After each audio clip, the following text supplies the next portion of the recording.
I'm David Bloomberg, and this is a mini WhyXLost for the 13th player eliminated from Australian Survivor Heroes vs. Villains. David, the tribe has spoken.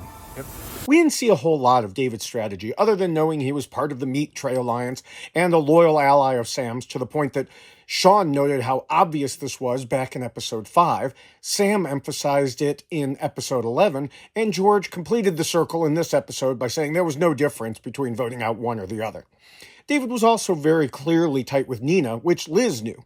Indeed, from what we did see, his strategy seemed to be to stick with the meat tray and hope to run the table. We previously saw George say the meat tray didn't worry him. This is one example why.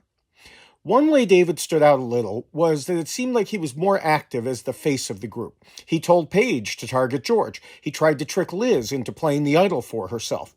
He stood out unnecessarily, probably trying to differentiate himself for later, but putting himself into more danger now. Part of the reason David was targeted was because George told Sean about going after Sam in a perhaps ill-advised move, so the Spice Girls decided to switch the target in case Sam had an idol. But the shift was to David because, as George said, potato, potato. David was in the group that put Jerry on the bottom earlier and stood out as targets, and he made his own target even bigger through his obvious alliances. And that is why David lost.